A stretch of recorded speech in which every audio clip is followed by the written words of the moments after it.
And welcome back to the Constitution Study Group. And we are going to. I have a. I'm a little bit of a quandary. Do we do a full review of of everything that we did before, or do we just move on? Move on. We're doing move on. Okay. Anybody who is watching this and is dropped into the middle of it and wants to have a review, go back a couple of videos before this, and you get a really solid, thorough review. Yeah. Okay, we're going to pick up from in the amendments. We're going to pick up at Amendment 20, and I'm going to share my screen. I'm going to find my screen.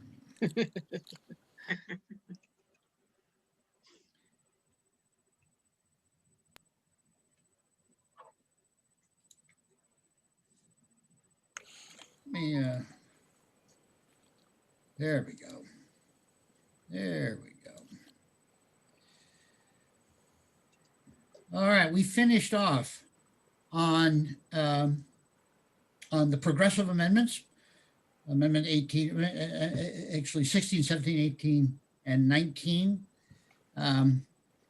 which I characterize as a consolidation of power in the central government, a consolidation of power in the national government. That seemed to be what they were about and what they did. After that, we had the next amendment was, see, this last one was in 1920. So this was in the 1910s was when the progressive amendments were.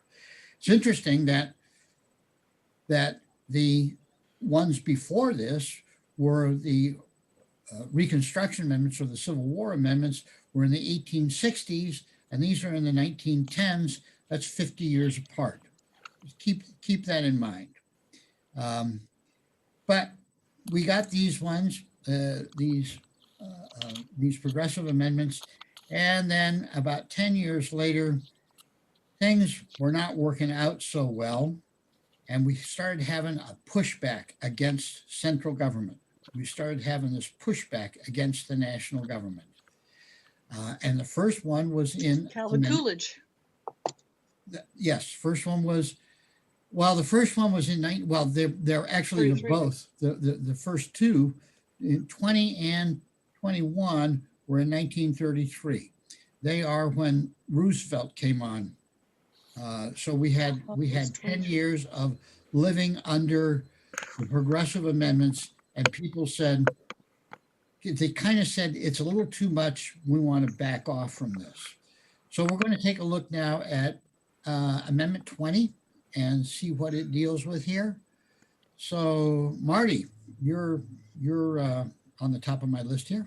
Okay, good. So Section 1, the terms of the president and vice president shall end at noon on the 20th day of January, and the terms of senators and representatives at noon on the 3rd day of January of the year in which such terms would have ended if this article had not been ratified, and the terms of their successors shall then begin. So when the Constitution was first sent out to the states, they had to ratify it. They finally ended up ratifying it and starting their first elections. And the amount of time that passed ended up having everybody getting taking their first oath of office on the 4th of March. It just happened to be the 4th of March of 1789. So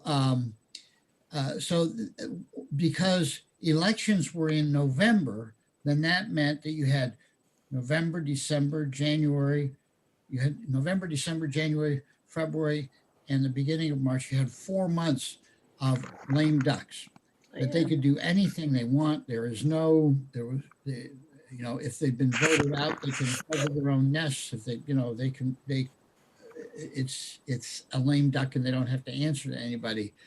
And people started saying this is too much, so they pushed it back to be January.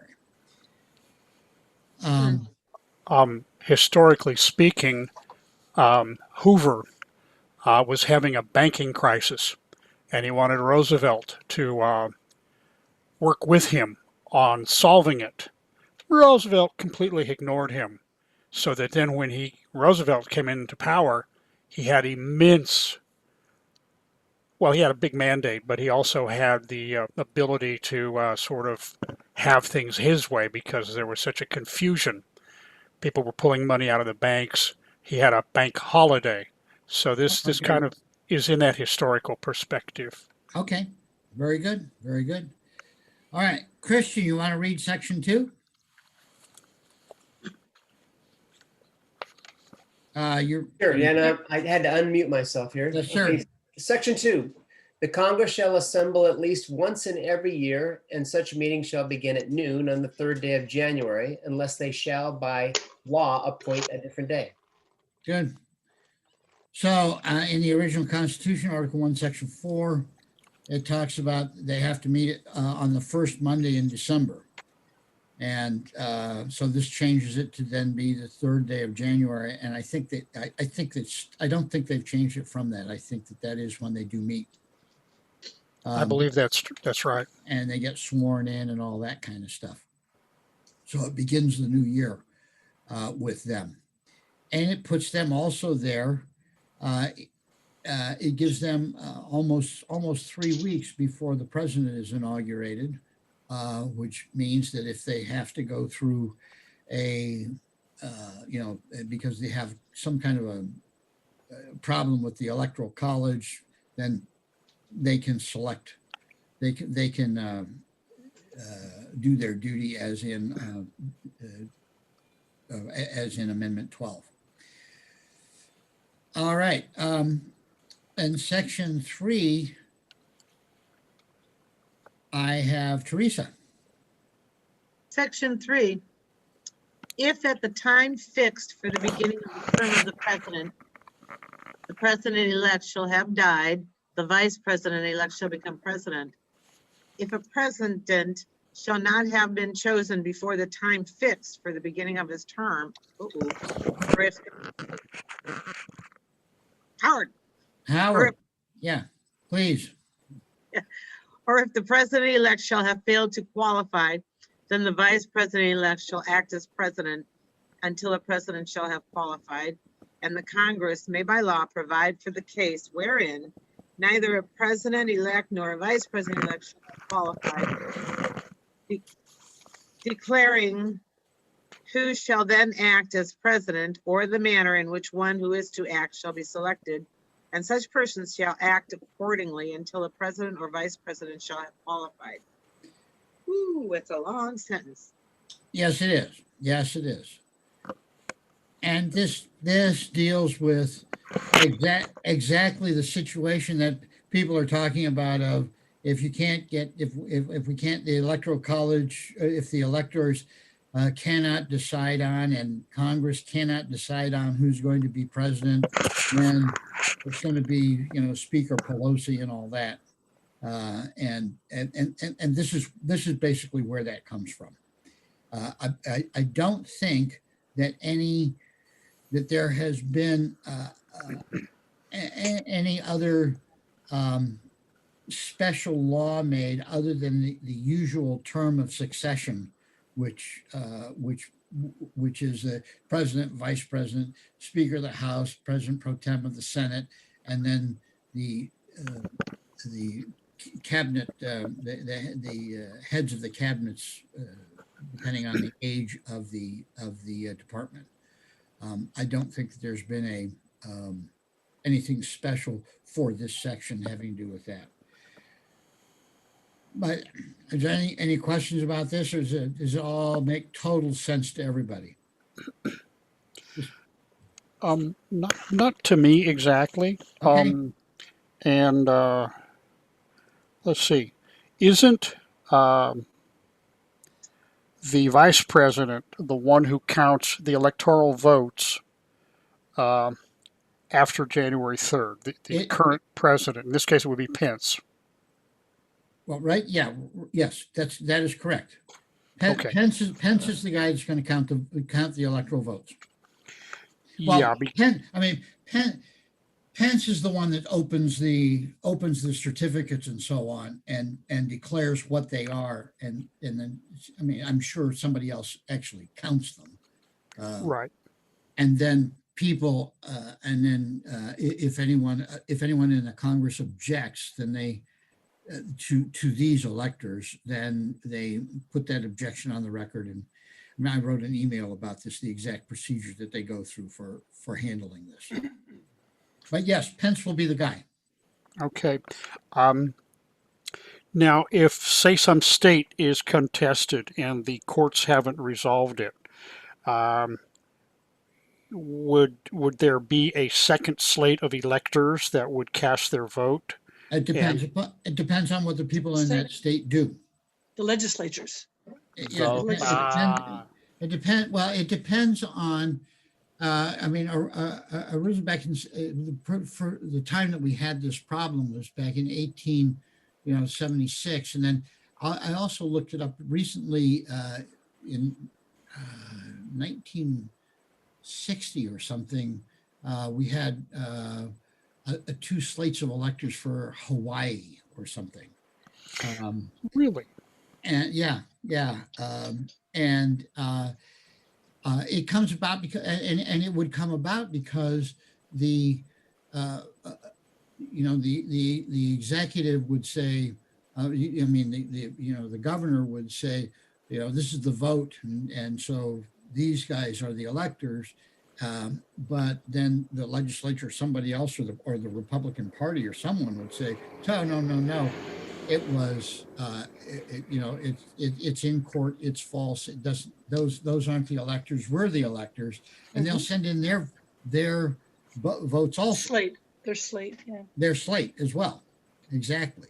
And so you'd end up with the two slates. And of course, before their thing was open, before they got to Pennsylvania and opened the first slate of ballots. Everybody would know that there's two slates there, and so somebody would object.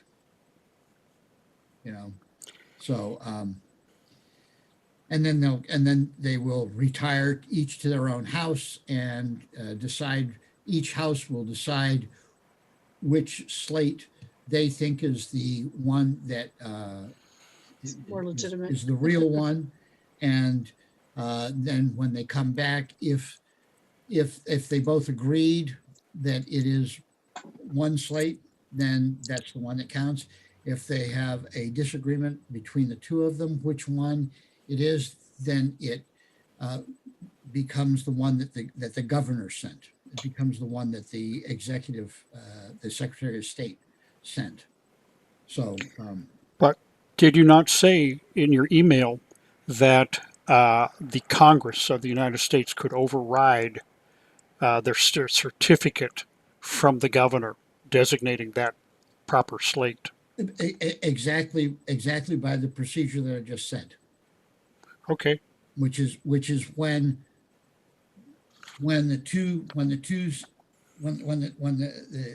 slate is called, when Mike Pence says Pennsylvania, and here's this slate, and somebody says, I object, they put it over to the side. Then they have the other Pennsylvania one, and somebody else will say, I object, and they put it over to the side. And then after they've done with all the other countings, all the other counting of all the other ones, then the two houses retire to their own houses and discuss, debate, whatever, back and forth, which of the two slates it is. So the Senate will then say, oh, it's the Republicans, their slate is the good one. And the House will say, oh, it's the Democrats, their slate is the good one. And if they disagree, then it is whatever the one that the governor sent is the one that counts.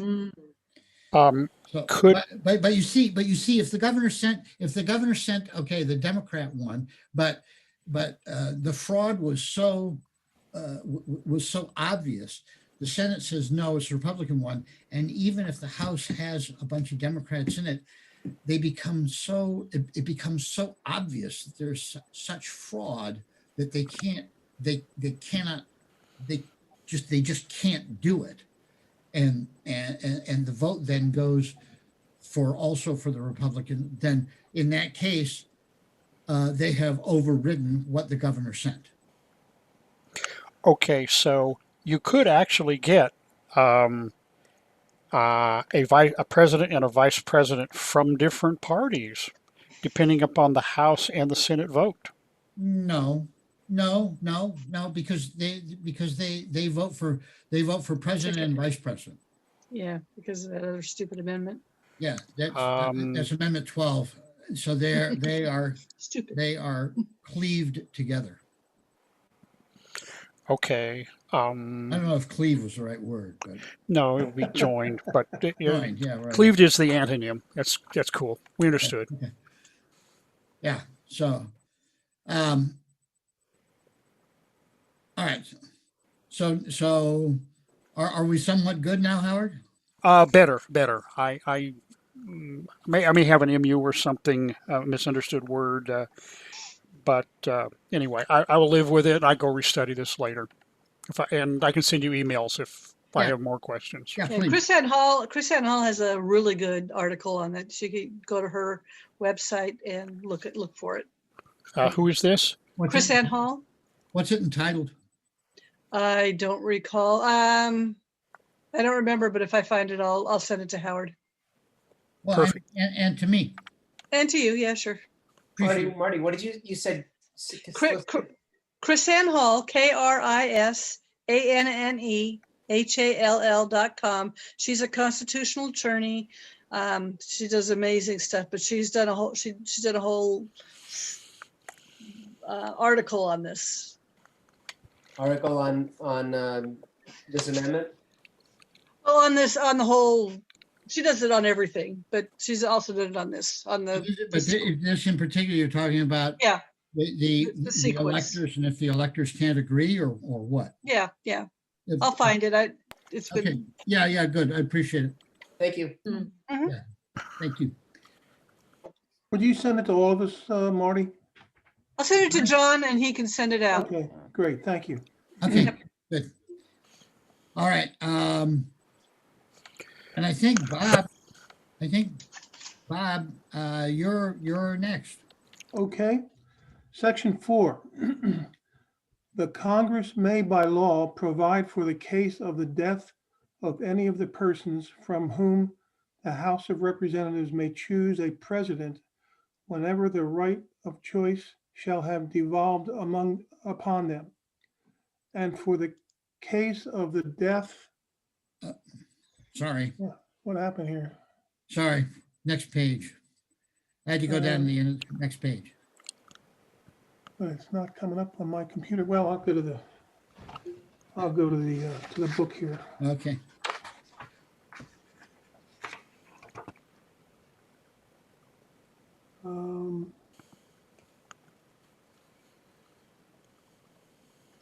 Well, that's the end of section 4.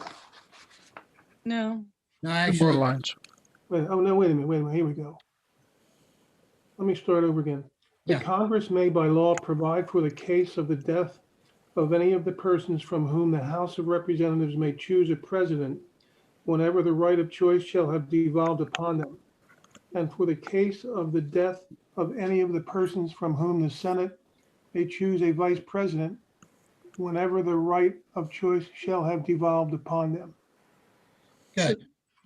So you have a couple of people that the House is going to choose. One of them is going to be president, and one of them dies. and the Senate chooses the vice president, so you do have that split. Exactly right. So what do you do when that happens? And Congress may by law provide for, and as I have on the edge of this, no action has happened on this yet, at least certainly not that I know of. In the election of 1872, the Democratic nominee died, and they didn't have a Hayes, I believe, was the Republican, so the Democrat electors split their vote of about 3 or 4 people.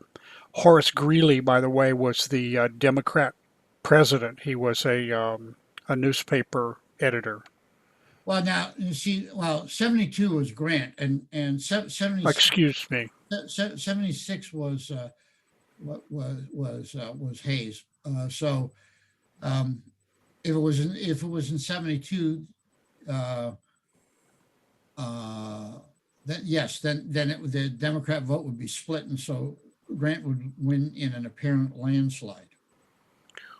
Well, yes, but he had the electoral college majority already in right. hand. Right. Okay. Okay. All right. Section 5 is Howard. This is Okay. Sections 1 and 2 shall take effect on the 15th day of October following the ratification of this article. okay. Sections 1 and 2 places.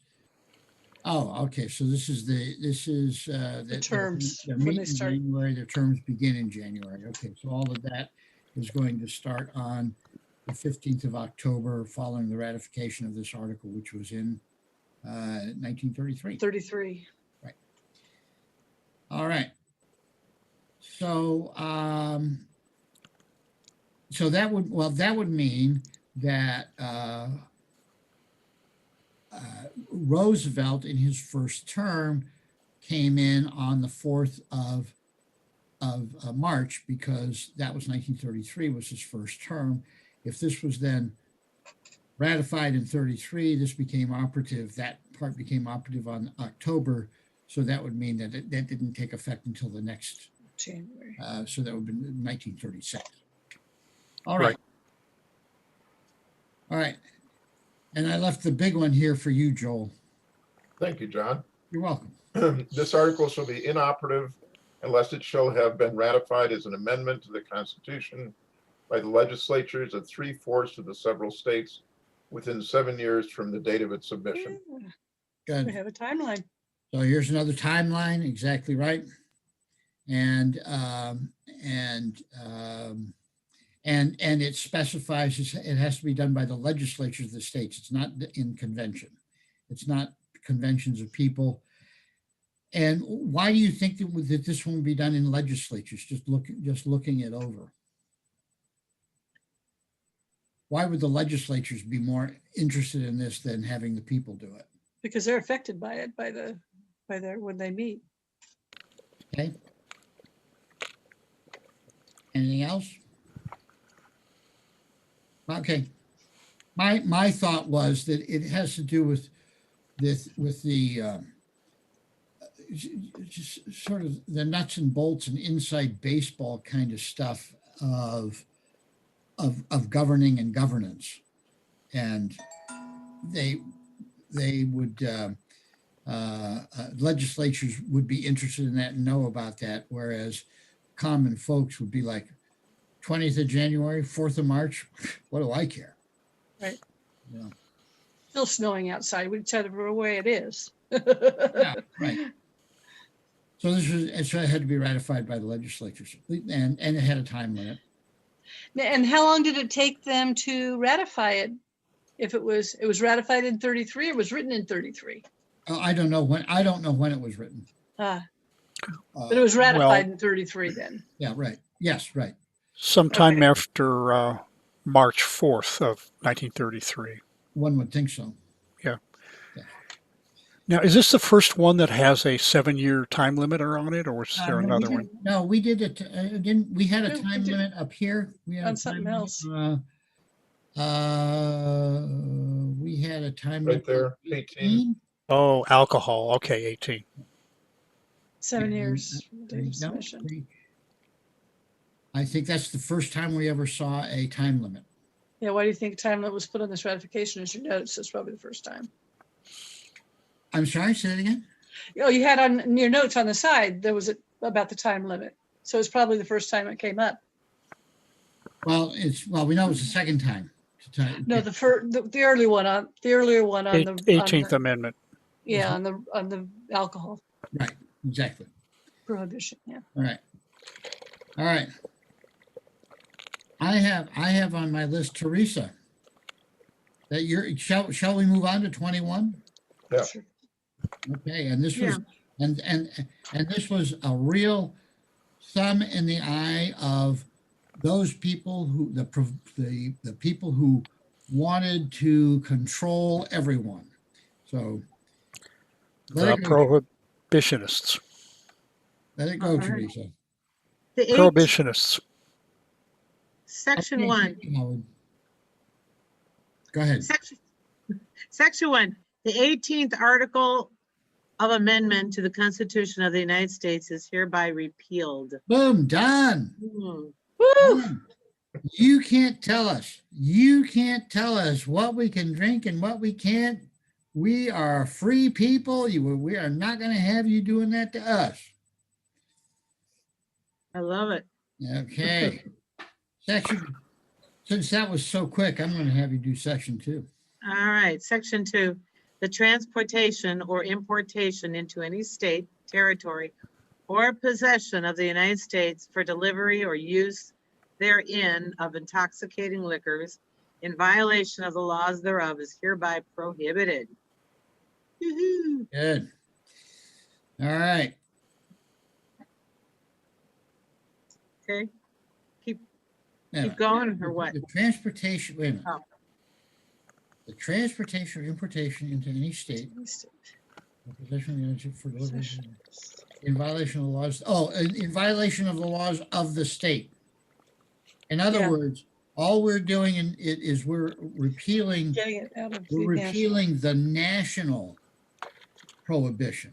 Hmm. If Kansas is a dry state, Kansas is still a dry state because they've done it for themselves. That's where it should be. Or maybe the States. to themselves. Or Yeah, right, well. right. And section 3. Go ahead, Teresa. This article shall be inoperative unless it shall have been ratified as an amendment to the Constitution by conventions in the several states as provided in the Constitution within 7 years from the date of the submission hereof to the Senate by the Congress. Good. So this one is going to be ratified by the people, not by the legislatures. Right. So anybody have any idea why this would be done by the people rather than the legislatures? My guess would be that there was a feeling of the authors of the amendment that the people would definitely ratify it, whereas some legislatures might be under the thumb of other influences to keep it in place. Okay. Okay. Well, the other thing, as Marty said before with the other one, this one affects the people, Right. whereas the other one just affected the legislature. So if it affects the people, give them a chance to Rectify it. vote on it. That's more along the line of what I was thinking.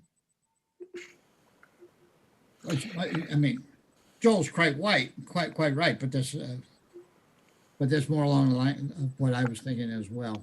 Yeah. All right. There was widespread noncompliance with the 18th Amendment. You got organized crime started up. Hey, just out of curiosity, maybe Christian would know this. The Harrison Act was the enabling legislation in the with the 18th Amendment. Now, why did they also keep opium and marijuana prohibited? The states? Yeah, did the prohibition on alcohol also under the Harrison Act? I have no idea. That's why I'm asking. Under the Harrison Act, I guess that was still left intact as regards opium and marijuana. Well, if I don't know, the only answer I can give to that, because I haven't read the Harrison Act, but if there is a prohibition of importation of heroin and opium, then that would be federal, right? But if it's the Harrison Act is saying that under the police powers or some kind of civil power that it's illegal, then that wouldn't be federal. That would be, I mean, that wouldn't be something that crosses the states of the union. It would be strictly to federal states, also known as territories. Mhm. You understand? Because Congress acts as a state government over DC, and I guess at that time it was Alaska and Hawaii were the only two U.S. territories. So you have to make sure that you're aware of what laws Congress writes, which are under its plenary power, and which ones are under its federal power. Okay, plenary means what? Where it has full sovereignty. The federal Oh. government only has partial sovereignty over the states of the union. It has full sovereignty over the U.S. territories and DC. Okay. Yeah, I get it. I get it. Yeah. 21 just repeals the 18th Amendment, period. I End of just story. haven't read the Harrison Act, so I don't know. So Okay, I do have comment on that. please. Because and the only reason that we now have marijuana, opium, and all of that is federally illegal, even though it's maybe legal in certain states or certain, and Oregon just made it legal here, and we are just going to have. I have no idea what people are going to end up being attracted to Oregon because of this. You But- already have enough trouble, John. I'm Yeah. sorry. But Congress is able to make laws prohibiting like opium and other kinds of drugs and stuff like that because they are enabling acts for treaties that have been made. But we Oh, yes. have a treaty with other countries about reducing the opium trade and also for migratory geese going to Canada and all different kinds of stuff like this. And so a lot of the powers that they take on, you won't find them in Article 1, Section 8, but you will find them in enabling treaties. That's really the only reason that, I mean, for instance, I'll just tell you this. For instance, was back in 1913 or something. There was a fellow in Arkansas who shot a whole bunch of migratory geese going to Canada, and he got hauled up to the judge. He got arrested for illegal shooting of geese or whatever it was, and he got let go because the law, the federal law against shooting the geese was unconstitutional. They have no power. Congress has no power to deal with that. However, in 1916, the same fellow did the same act and went in front of the same judge, but this time it was constitutional. And the reason it was constitutional is because in the intervening years, Congress had signed a treaty with Canada about the protection of migratory birds. So this guy was now caught doing the same act, but this time he's guilty of it because the law is constitutional because it was part of a treaty. And we can go back to Article 1. We can go back to Article 6 and take a look at that if you'd like to, Howard. No, but I would like to make a comment. You're right, John. The drug prohibition was achieved by treaties with other sovereign nations. Yep. And the opium prohibition and the marijuana were both, I've read this, I hate this word racist, but they were intended to make those damn Asians not smoke that evil opium. And the other one was to keep the black people, the Negroes of that time, from smoking pot so that they would be productive and get things done instead of lying around all day vegging. This is from a recent magazine article of, oh God, years and years ago. Yeah. Yeah, yes, reason does good work in that regard. Yep. Okay. So, all right, so now we don't have any amendments for a while. And then the next ones have to do with, we have to go all the way up to 1951. Wow. 1951. Wow. So we got 20 years of no activity, and now we're going to have another strike back at power FDR. power grabs, and progressive progressive power grab.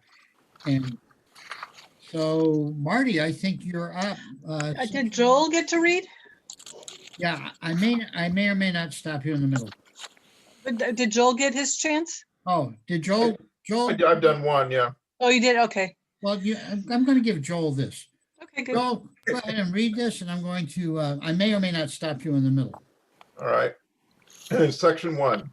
No person shall be elected to the office of the president more than twice, and no person who has held the office of president or acted as president for more than 2 years of a term to which some other person was elected president shall be elected to the office of the president more than once. Good, okay.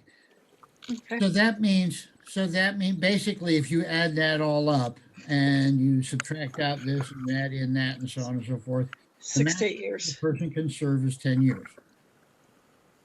And 10.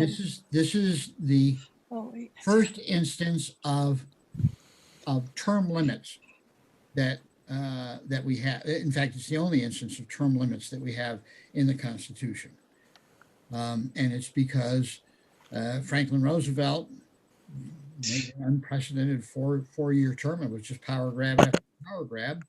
And he died in 1945, and it took everyone 6 years to kind of get over it enough to say, hey, wait a minute.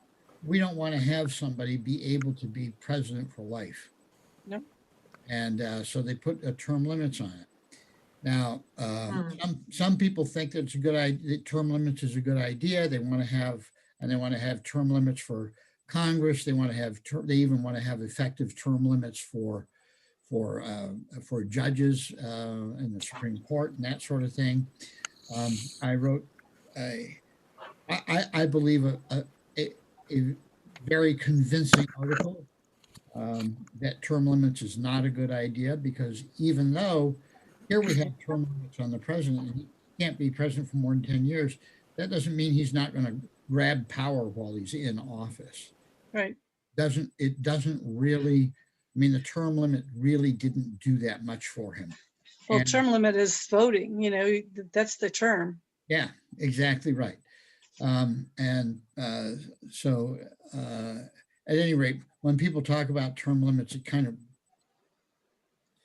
I don't like it, because it's sort of like saying you can't control yourself, so we're going to put this here so you can control yourself, but it should be the people that do it. That's right. If the people find a representative that's very good, a very good representative for them, why shouldn't that person continue? Yeah. And if he doesn't do well, then we should get rid of him. And that's what the election is for. Yep. Vote them all out. Yep. So There was a Supreme Court case where they were trying to put term limits on House, I believe it was House of Representatives. Yep. And it was stricken down as unconstitutional because in the original Constitution, there's nowhere mentioned a term limit for any federal office. That's exactly correct. That's exactly correct. It was a state law and it was struck down as unconstitutional. That is correct. That's exactly. Now, here in California, state offices do have term limits, That's right. and they fiddle with it and change it every now and again. But I think it's what 3 years for 4 years for That's terms. Yeah. It's terms. Terms. it's four in terms.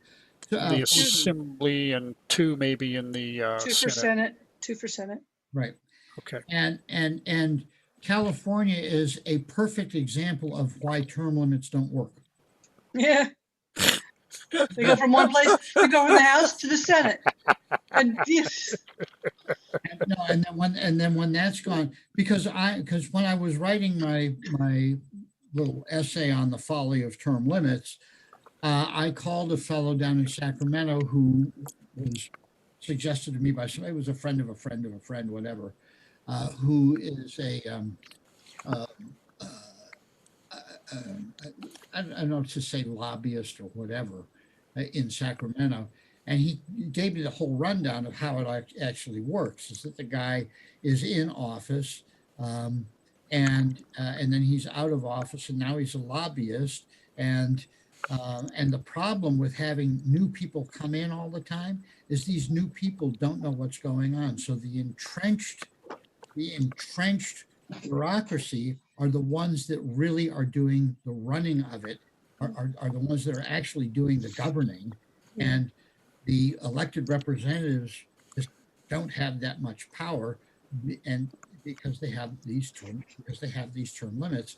And California is in the situation it's in. I mean, my mom lives there. She says we're turning into a third world country. You know, I think I know, we're there. I know Joel is from California also, and Yeah, Joel actually, of course, lives in a rich gated community because he's a very rich man. So he doesn't notice that it's becoming a third world country. Give me your address, Joel, and I'll come and defend it for you. okay, thanks, It Howard. won't get past the gates. So at any rate, that is California is a perfect case in point of why term limits don't work as far as I'm concerned. The reason why Also- there's an exodus right now. Yeah. I'm sorry. There's an exodus from California right now, You bet. Oh, yes. I already left. including myself. So, Yeah, and I am an ex-D from California Me too. because, and too. so is Marty, exactly. And X what? And so is Teresa. Exit. expedite. Exit. We exited ease. Yeah, Me Oh, too. exit. All right. Okay. Cal- By the way, the term limit for senators in California is 4 years, and for Okay. assemblymen, 2 years. You mean 4 terms? Or No, I The think it's term of I a think it's 4 terms. senator of a It's- California state It's senator 6 is years. no, Marty. It's 4 years. Yeah, but is it only one Well- term, or can he serve for 2 terms? 2 terms. 2 Right. terms. So it's 8 years. Okay. Well, yeah, but the Then they go to the office is up every 2 years and every No, I 4 know. years in I California. know. All right, sorry, that's kind of But- extraneous. Right. Okay. At any rate, so what this does puts term limits on. We're basically it's an attempt to hold back this over burgeoning power that has and try to get the people so that they're not so mauled by their government. That's part of what this is. So Joel, you want to continue? This article shall not apply, I think is where we're Yep. at right about there. But this article should not apply to any person holding the office of president when this article was proposed by the Congress, and shall not prevent any person who may be holding the office of president or acting as president during the term within which this article becomes operative from holding the office of president or acting as president during the remainder of such term. Yeah, so that's just the transition verbiage of how to transition from what we had now to what it's going to be, which is fine. You can do Article 2. You can do Section 2 on this too, I think. You want me to continue? Yeah. Okay. Section 2, this article shall be inoperative unless it shall have been ratified as an amendment to the Constitution by the legislatures of 3/4 of the several states within 7 years from the date of its submission to the states by the Congress. Good. So again, it's by legislatures. And I think that's because it has to do with governance kind of issues, not people's lives issues. It has to do with governance issues. And again, a 7-year term, a 7-year time restriction. All right, number 23. I think, am I back to you now, Marty? How about Bob? Did Bob get a turn? Bob, yeah, Bob got a turn, but Bob, you certainly, Okay. Marty doesn't want to do this, Bob, so we're going to let you. I just want to make sure everybody gets their turn. Well, I would like to read sometime. That will be my second time, but you'll get to me. Okay, section 1.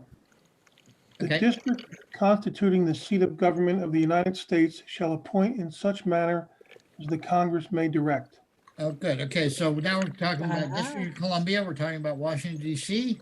And Washington, D.C. is going to get, now notice there's 10 years between this. So now we're in the 60s. Okay.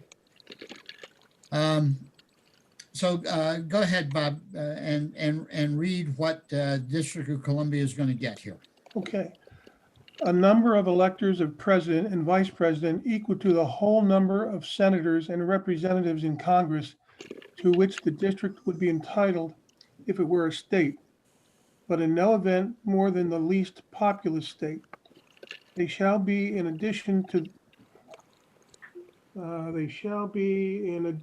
those appointed by the states, but they shall be considered for the purposes of the election of president and vice president to be electors appointed by a state, and they shall meet in the district and perform such duties as provided by the 12th Article of Amendment. Good. So basically, we've added that DC, they get their 3 electors for president and vice president, which is why we have 538 electors, because originally it was just the number of representatives plus senators, basically, which is 535, 100 senators and 435 representatives. And now we add this 3 that brings it up to 538. And DC used to have a license plate rim that's their logo on their license plate used to be taxation without representation. I don't know if it still exists or not, but yeah, it may very well, because they've been shooting to be a state for quite a while. And however, there's very good reason that the seat of government is not in a state. Should not be. But they were here a lot. And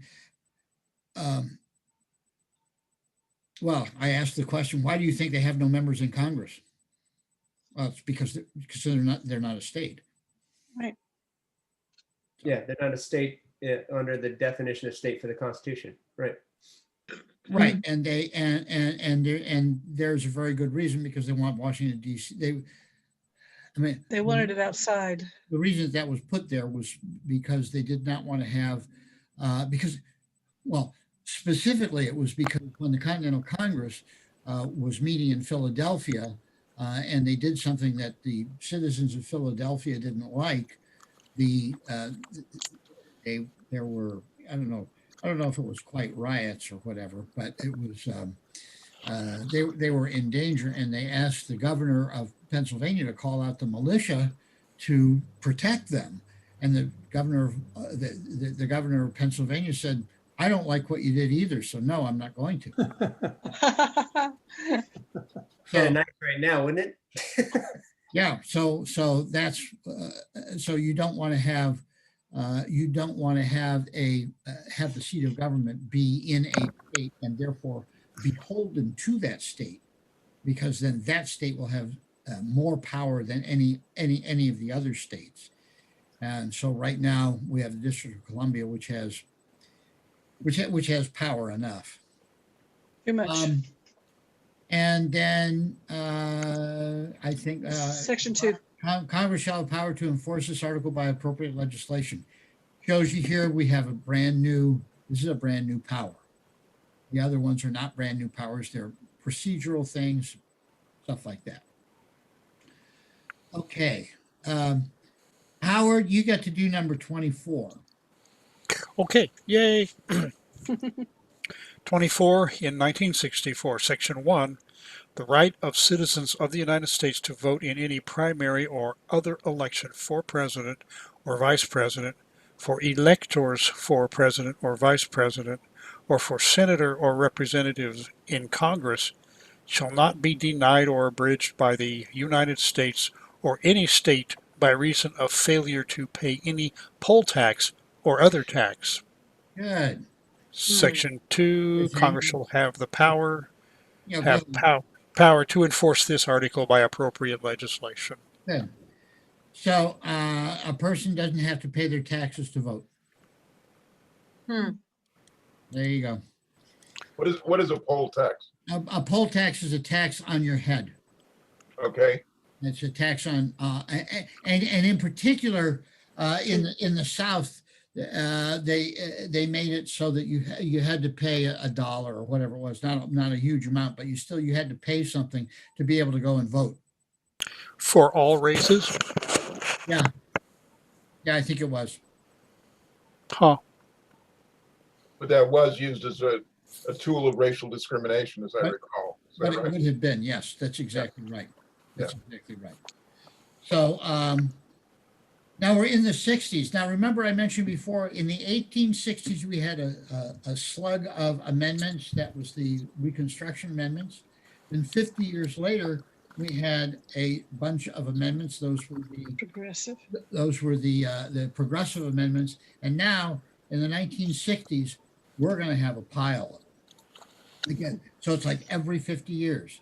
It was 1860, 1910, now 1960. And I just thought that was really fascinating. It was like every 50 years we have a bunch of amendments. So the next one is amendment number 25. Actually, we have 25, 26, and 27. Let's see if we can do all these fairly rapidly. Marty, I'm going to give it to you. Okay, 1967, Section 1. In case of the removal of the president from office or of his death or resignation, the vice president shall become president. Good. Go ahead. Section 2. Whenever there is a vacancy in the office of the vice president, the president shall nominate a vice president who shall take office upon confirmation by a majority vote of both houses of Congress. Good. So this is now making the procedure for succession. And it becomes important. And quite often you hear people talk about invoking the 25th Amendment, and well, we're not quite there yet, but we'll get there. You want to do number 3? Section 3, whenever the president transmits to the president pro tem of the Senate and the Speaker of the House of Representatives has written declaration that he is unable to discharge the powers and duties of his office, and until he transmits to them a written declaration to the contrary, such powers and duties shall be discharged by the vice president as acting president. Good.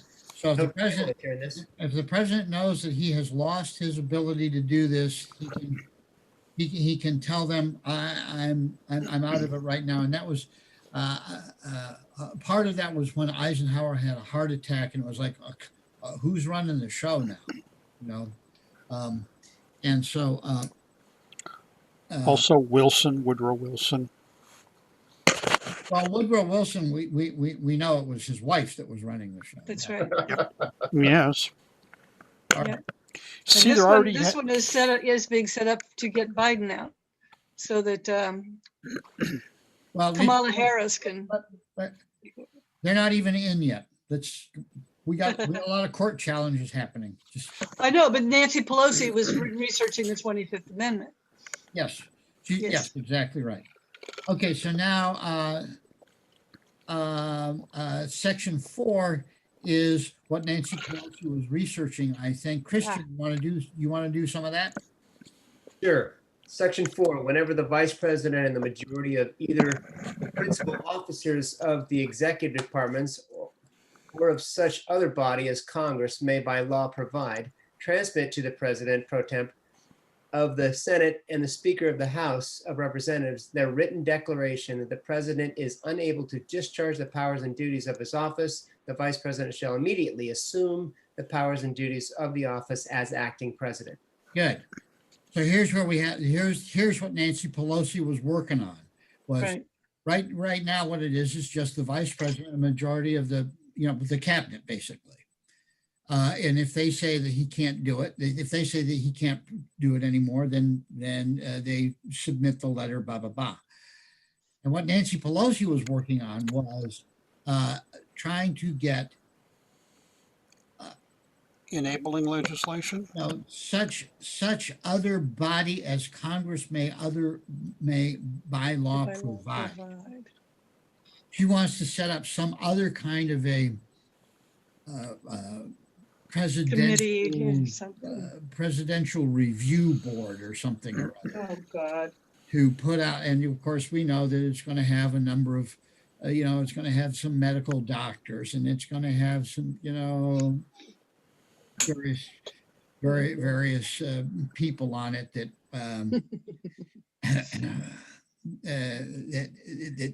I mean, who's going to be on it? Somebody that Nancy Pelosi likes. I don't know. Absolutely. But this is what she's working on. This is what she was working on, is figuring out some other kind of body that would then transmit to the president pro tem and the Speaker of the House the declaration that the president is unable to discharge powers and therefore have the vice president become the president.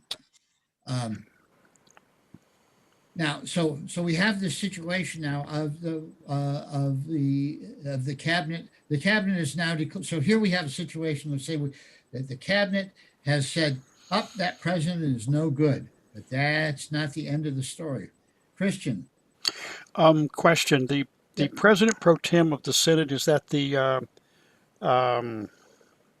That's majority leader of the Senate? not necessarily, but no, not necessarily at all. Because I believe the president pro tem of the Senate is Grassley, and right now, and the leader is McConnell.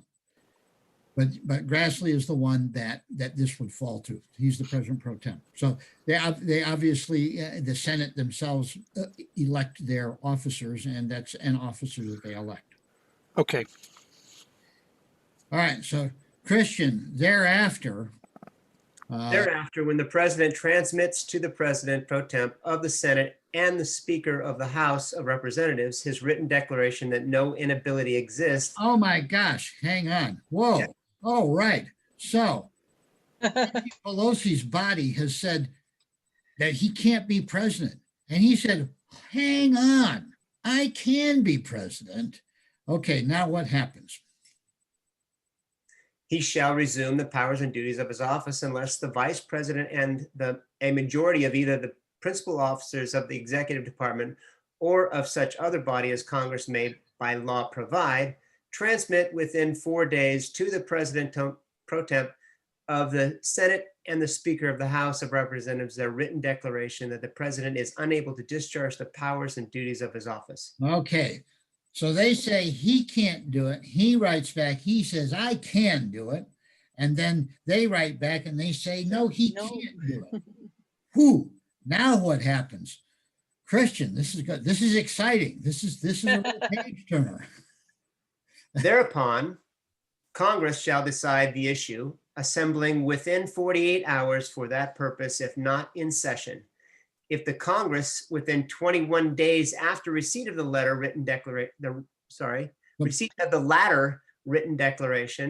or if Congress is not in session within 21 days after Congress is required to assemble, Yeah. determines by 2/3 vote of both houses that the president is unable to discharge the powers and duties of his office, the vice president shall continue to discharge the same as acting president. Otherwise, the president shall resume the powers and duties of his office. All right, so Mm, Congress, and it has to be by 2/3 of both houses. Each house, That's so a it's high bar. Yes, so it is stacked for the president to remain in office.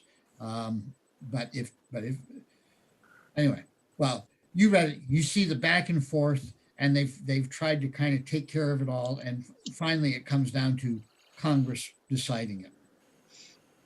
All right, number 26, Teresa. All right.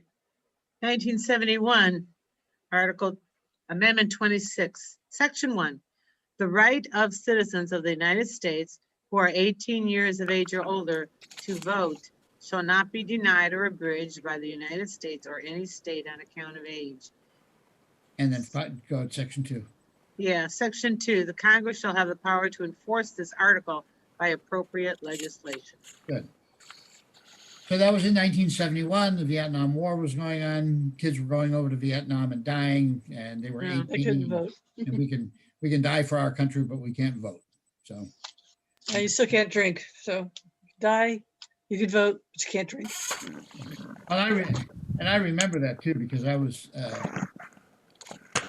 Yeah. I happened to be 21 in 1971. So it was like so wait a minute. Yeah. So I A lot of states you could drink, but that was another federal push on the states. Yes, that's right. That's right. Another Mothers against drunk driving, mad mothers. Yeah, it's another example of increasing the political population. The same with Amendment 20, which was the District of Columbia gets a vote. It's expanding the political population to change some existing power structure. I'm not quite sure the power structure that we're trying to change here, but it definitely is pushing in that direction. And then finally, number 27, 19. I have a point to make. Okay. So now you have prohibition only for 18, 19, and 20-year-olds. Okay. Or under. Okay. Or under. Yeah, you can't drink if you're 15, supposedly. Right. Okay. Unless one of your parents has a liquor stash. All right. So that was the bunch of amendments that came out in the 1960s. And well, the last one was 1971, but there's a bunch of amendments from the 1960s. And 20 years later, we have one more, which I don't know, who wants to read it? Howard would read it. Howard would read it. Okay, Howard. Okay, 27th Amendment. No law varying the compensation for the service of the senators and representatives shall take effect until an election of representatives shall have intervened. Good. And this is another pushback against government power grabs.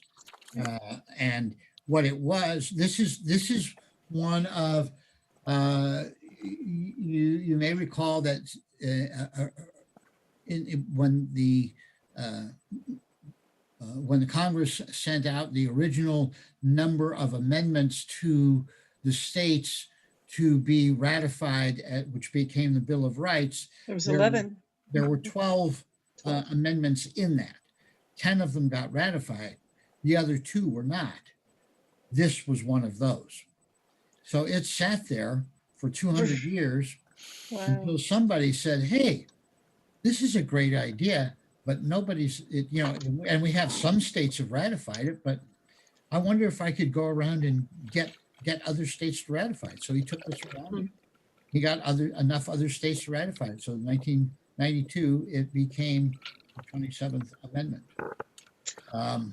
And basically, Congress cannot raise its own pay. You have to wait for Re-election. For an intervening election. At least during that season, yeah. And then those people get it. Okay, we have now completed the entire Constitution of the United States of America. Yay! Congratulations, everyone. Congratulations all. Okay.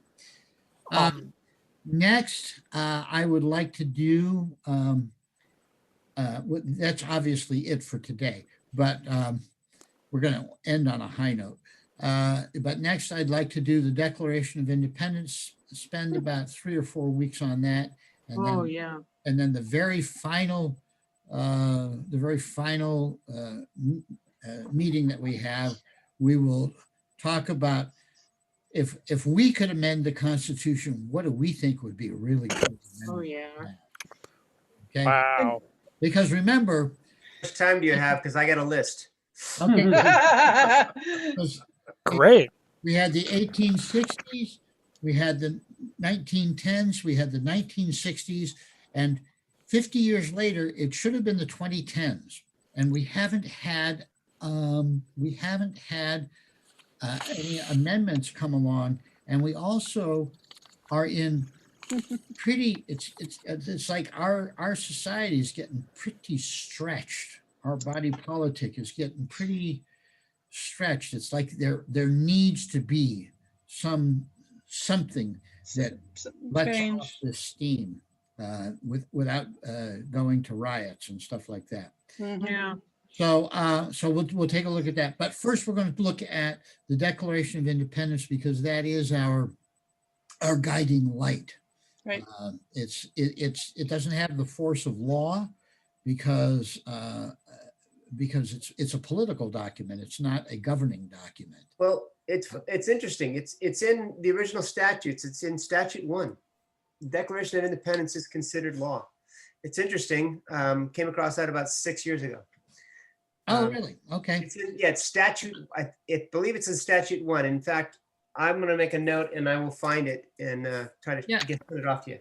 Yeah, I'd appreciate that because I know if you look in the U.S. Code, right at the beginning of the U.S. Code, before it actually has the U.S. Code, it has, here are our quote organic documents. Right. The organic documents are the Declaration of Independence, the Articles of Confederation, the Constitution of the United States, and the Northwest Territories Act. Right. That- And remember, the code is only evidence of the statutes, so they're codified. Hence the word code. But right. I believe it's probably Stat 1. I'll look for it and I'll send it to you if I find it. I appreciate that, Christian. That will be very useful. All right. So next week, yeah. Go ahead, Marty. I have a question. Would you be willing to go on after this and do the Federalist, Anti-Federalist papers? Like, so that we can get the Federalist and Anti-Federalist on each of the topics? As I said, my loyalty can be bought. Haven't I paid for that, John? Oh, you have. I know. I've been making some donations too. Yes, you have. Yes, you have. Okay, I hadn't thought to do that, but that's. I'd like to see them together, like the Federalist wrote on item X and the Anti-Federalist said this about item X. Okay. Okay. Well, actually, that's a real interesting idea. And I like the idea. I wouldn't mind doing that. So we'll take a look at that.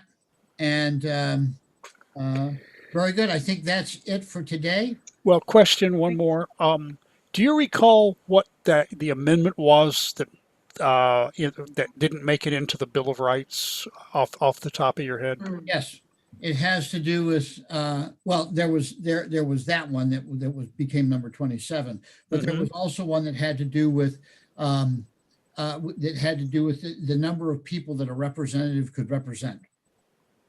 Oh, that would. Oh, yeah. And that's Because it's now tagged at 30,000, or was tagged at 30,000. Now it's zillions. Yeah, originally in the Constitution it talks about 30,000, and then it says when it gets up to a certain level, it's one every 40,000, then it's one every 50,000, one every 60,000, and that's what that amendment was. But again, it is it's well, when we talk about suggested amendments as our last item. I actually we'll talk more about that. I guarantee you. Cool. All right. Anything else? All right. I'm going to declare it. That's a done. Thank you, Thank you, John. John. Thank you. Thank you. Okay. Great. Bye. Bye-bye, everybody. Bye-bye. Adios, Adios. Adios. muchachos.